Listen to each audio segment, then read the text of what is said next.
We will start the press conference for Ole Miss. If you have any questions for Coach Bianco, please raise your hand. Until then, Coach, could you please open us up with a statement? Sure. Just proud of the way we played tonight. I thought we played well. It starts on the mound, and I thought Derek was terrific, especially early. It looked like the moment got to him a little bit, which can happen, I think, with adrenaline, and kind of looked like he just kind of ran out of gas there last inning in the third, but was able to put some zeros up for us early.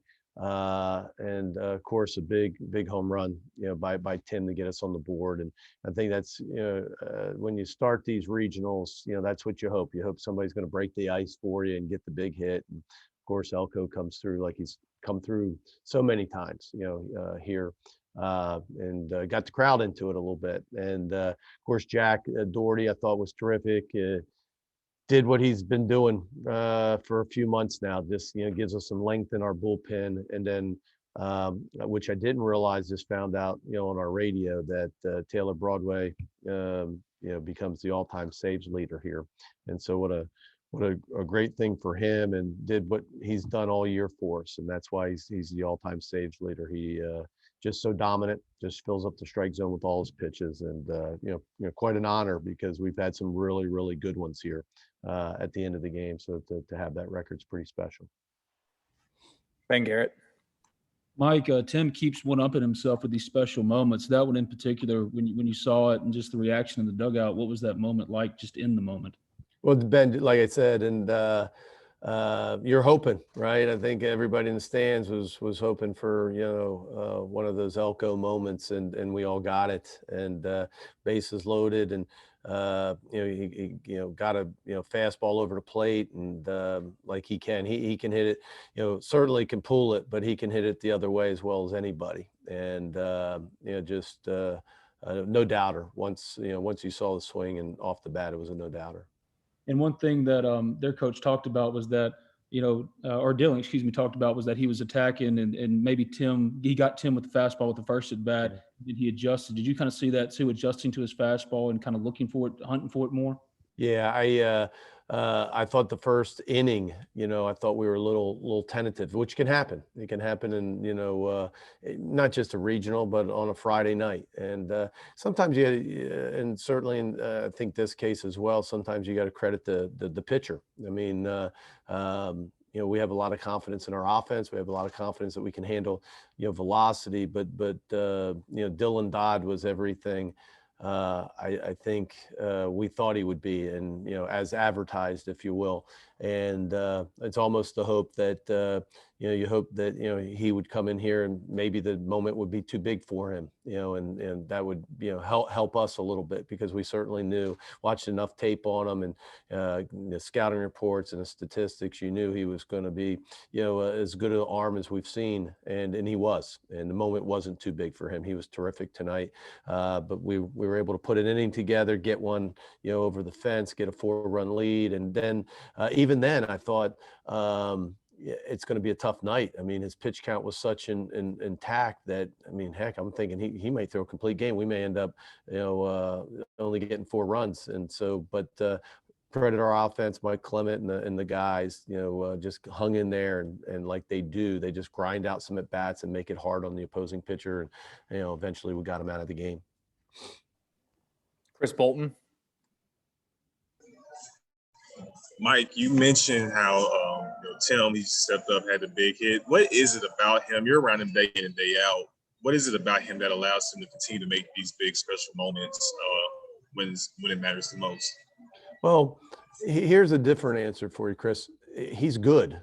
I mean, we've talked so much about what a good person he is and his work ethic, and we've talked about that for months. And I don't mean this sarcastically. I mean it truly. And so, some of the things you guys should be writing is not just what a great moment it is with, guy with a, torn ACL. That's all cool when we've seen it. But at the end of the day, he's good, and, he's a really good hitter, and he's always been a really good hitter. And so, this is unique. I've said it for weeks now. I've never seen anything like it. But I think the answer is, and again, I don't mean it, tongue in cheek, he's really good. And that's why, as we continue to watch him, that's why he's moved up in the lineup, because, he deserves to hit in the middle of our lineup. Chase. Yeah, Mike, you got a lot of production out of Kale and kind of the bottom of the order. And then what'd you like about inserting John Rice? He makes that catch on the Wilbur play that maybe, 1-0 and could have changed some things early there. No doubt, it was huge play, and John Rice continues to bring a spark to this team, and we've talked about it now for a year and a half, Chase. That he's a special player, he's a special personality, and there's good things happen when he's around, and that was a huge play. That sliding catch. I'm not sure the inning, but that to get off the field there from when Wilbur smoked the ball to right field, and then big double in that inning where we score 4 right before Elko's grand slam, if I'm not mistaken. It was Baker single, and then a hard line drive to left field for John Rice. So yeah, he brings a lot. Nick Suss. Kind of going off that, Mike, with Kale getting the hits, John Rice getting the hits, and then Peyton and Hayden and TJ kind of breaking out of slumps a little bit. How important was it to see the whole lineup produce tonight, not just 1 or 2 guys? Well, that's it, and that's what you're hoping is the timely hit. Over the last few weeks, we've left runners on. We haven't been productive like we normally are with runners in scoring position. Tonight we were, as you just went through them. I thought a huge hit by Peyton, huge hit by McCants. Of course, we've talked about Elko. Kale had a good night. John Rice had a good night. And so, I don't know if I mentioned it. Can't remember. TJ, good night. 2 hits, I believe. Graham, 2 hits. So yeah, it was a good night for the offense against a really good pitcher. Rick. Yeah, Mike, could you have dreamed on April 5th that you would be getting this kind of production from Tim Elko? No, but I don't think anybody, we've talked about it, Rick, that we've never had that type of injury. We've never had a torn ACL, and I've never seen one on a baseball field. And, it's that football injury that you unfortunately hear about, every fall. And, it's the injury that, the running backs get or the quarterbacks get, and they're done for the season. So I think we all assumed when Tim went down and it was a torn ACL, that, his season was over. But we got, some good news from some really outstanding, orthopedic surgeons that said, didn't guarantee anything, but said that, there'd be, possibility if he continued to rehab, that, some guys anatomically are a little different, and if they're in a brace, they might be able to do it. And again, credit Tim for all the hard work, that he's put in, to get to this point. Chris Muller. Mike, from a consistency standpoint, Kevin Graham continues to produce at a really high level. You mentioned him earlier, but obviously 54, I believe, straight games now he's been on base. Can you just talk about what he means to the lineup?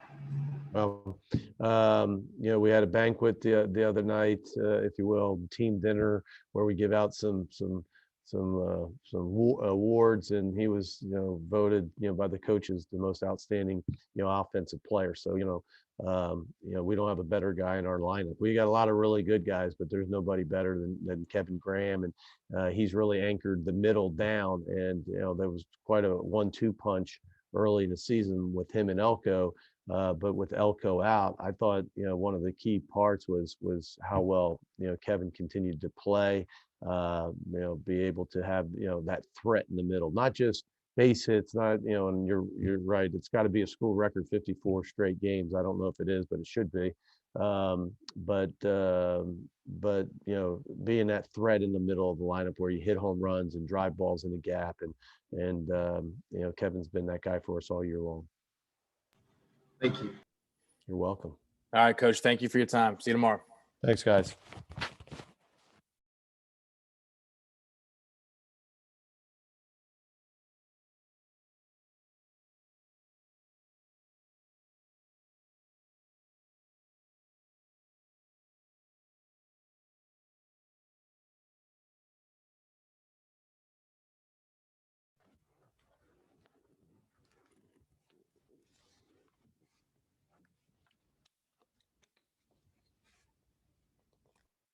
If you have a question for Tim Elko, please raise your hand.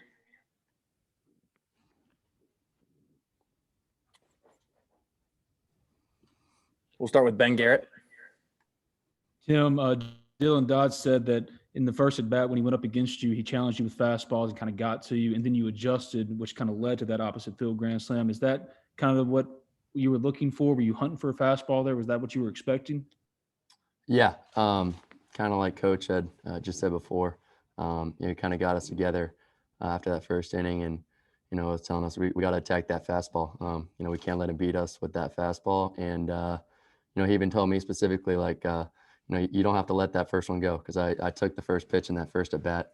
I kind of wish I had swung at, and he said, hey, be ready to attack from the beginning. And so when I went up that second time, I didn't take that for granted, and just put a good swing on that first one. You knew it was gone when you hit it, man, and you kind of watched it go out. But that moment, you keep one-upping yourself with these moments after tearing your ACL. So when you watched that one and just the atmosphere, what was it like for you?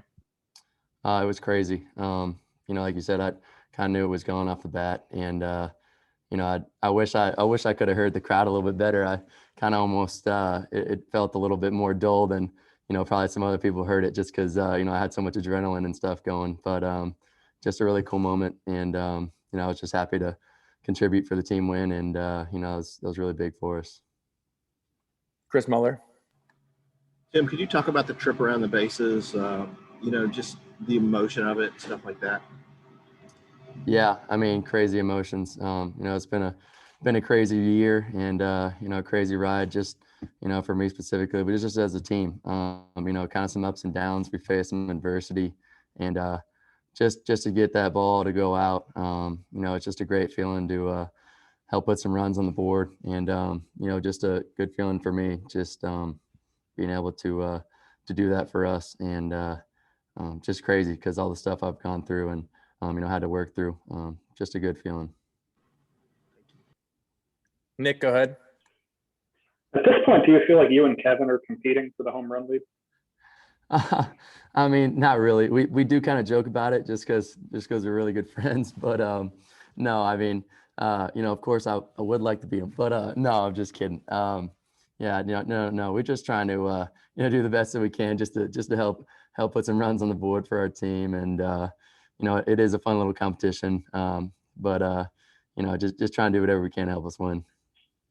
Jokes aside, having Jacob hit in front of you and Kevin hit behind you, just how valuable is that to get better pitches than maybe you would see if you didn't have those guys around? Yeah, I mean, I think it's huge. I mean, I think that anywhere I'm at in the lineup, I think that our hitters are good enough where they got to pitch to me anyways, just like they got to pitch to everybody. I think that our offense is so dynamic that it's really tough to pitch around anybody, because the next guy coming up can really hurt you as well. But it's nice being able to hit in between good hitters, just as if I was anywhere in the lineup. But like you said, yeah, it is nice. Back to Ben. A big story leading up to tonight, Tim, was Derek starting tonight and then Doug tomorrow. To get the win and to see Derek and Jack and Taylor go out there and do what they did, and then have Doug tomorrow, what kind of confidence boost does it do for y'all, and just how does it set you up for the weekend? It sets us up really well. I was really proud of how Derek went out there and filled it up and did his thing, and gave us 4 scoreless, and I think he only gave up 2 hits. So I mean, really good outing by him. Proud of him, and of course Doherty coming in, shutting guys down, and of course Broadway at the end. I wouldn't expect anything different. I mean, he's been unbelievable this year, and like we were just saying, I think he's got the closing lead for our school in history, which is crazy. And being able to get to play with him is unbelievable. So just great performance by all those guys tonight. And like you said, I think it really does set us up well for the weekend, and we're ready for tomorrow. All right, Tim, thank you for your time. We'll see you again tomorrow. Thanks, guys. Up next, we're going to have Taylor Broadway. As he gets situated up there, please raise your hand and we will call upon you to ask questions.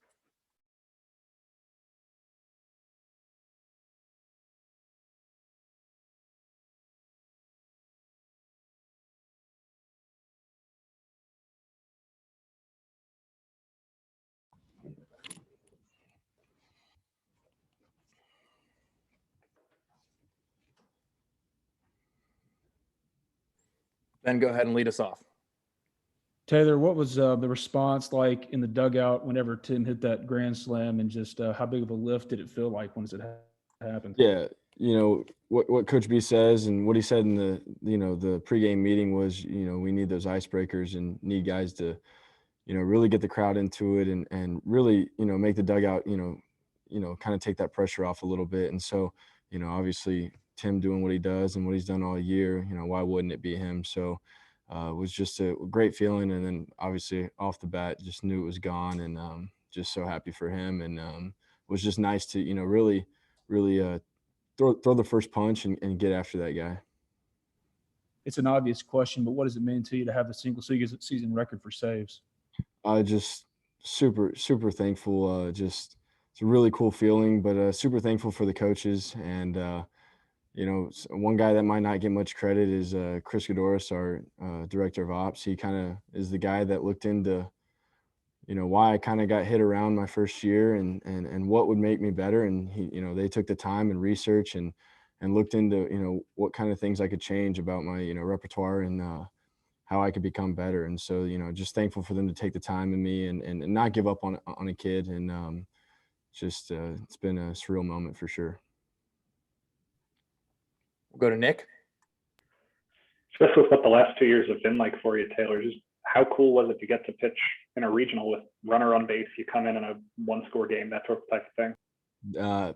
For sure. As a reliever, it's kind of the moment you live for. And, to come in there and just, obviously, have trust in Rock and being able to just, throw the pitches like I need to, and having trust in the defense behind me and just fill it up and, things go the right way. And just glad to be back out here as a postseason at Swayze after a long waiting. Ben? Another obvious question, Taylor, but the build-up this week was Derek starting tonight and holding Doug for tomorrow. But now that y'all gotten a win and having Doug go on Saturday, how does that set you up for the weekend, and how big of a confidence boost is that? About as ideal as it gets. I mean, obviously running Derek out there, he's just as good as anybody else out there. And, just to throw a good start like that and settle us in and then allow for us to throw the first punch, like I said, is just huge. And then obviously we got, Doug going tomorrow, super confident in him, and then Drew on the back end. So, just looking to, seal this thing up and continue moving forward. All right, Taylor, appreciate your time. Thank you. Thank you all.